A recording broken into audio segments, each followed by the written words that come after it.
صلو علی الحبیب صلی اللہ علی محمد۔ کیا کسی کی آمدنی کی ٹو میں پڑھا جا سکتا ہے کہ یہ حلال کماتا ہے یا حرام؟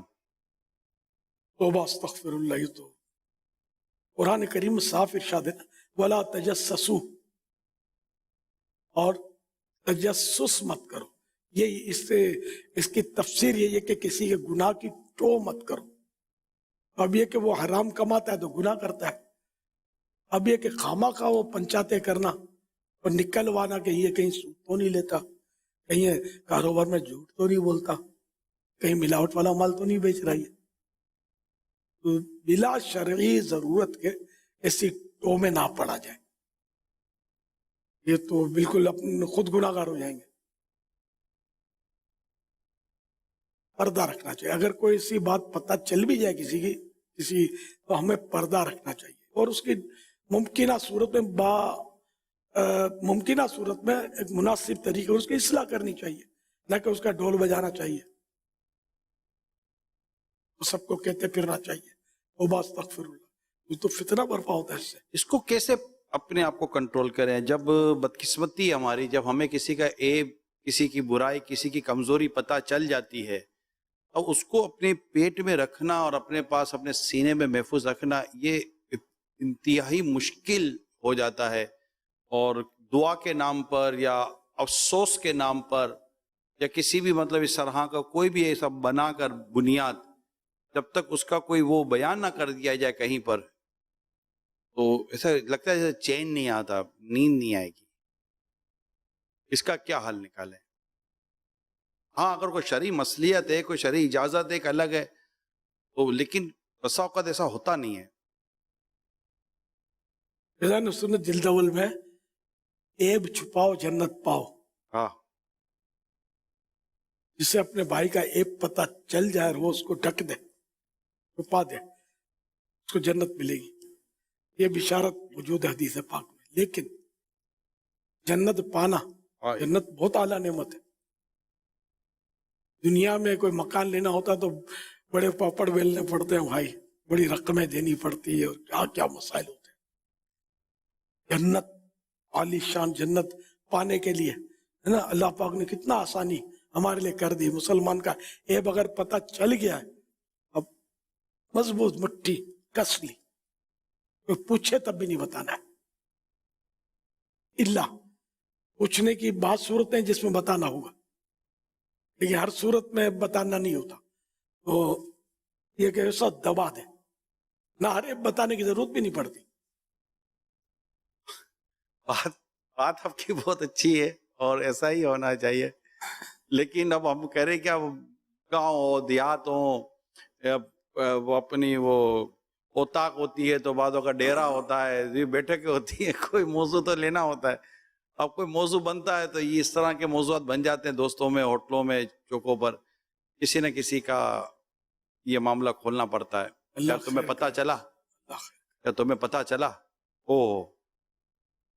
اس کو کیونکہ غیبت سے متعلق بھی ایک سوال آیا تھا میرے پاس، تو میں چاہ رہا تھا کہ اگر یہ جو ہمارا جو مزاج ہے جس میں ہم باتوں کرتے تو غیبت کر رہے ہوتے ہیں یا تہمتیں باندھ رہے ہوتے ہیں، بہتان لگا رہے ہوتے ہیں یا چغلیاں کر رہے ہوتے ہیں، اور یہ مزاج اتنا پختہ بعض اوقات ہو جاتا ہے کہ اللہ کی پناہ، اس کو برا بھی نہیں سمجھا جاتا، بدقسمتی کے ساتھ۔ حضرت ابو برزہ اسلمی رضی اللہ عنہ سے روایت ہے، رسول اللہ صلی اللہ تعالی علیہ وآلہ وسلم نے فرمایا، اے ان لوگوں کے گروہ جو زبان سے ایمان لائے اور ایمان ان کے دلوں میں داخل نہیں ہوا، مسلمانوں کی غیبت نہ کرو اور ان کی چھپی ہوئی باتوں کی ٹٹول نہ کرو،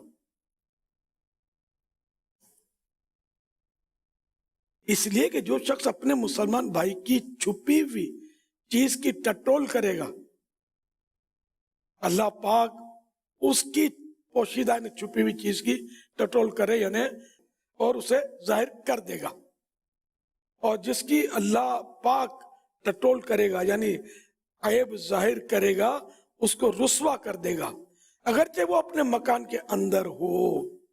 یہ ابو داؤد شریف کی حدیث پاک۔ دوسرے کا عیب ظاہر کرنا یہ اپنے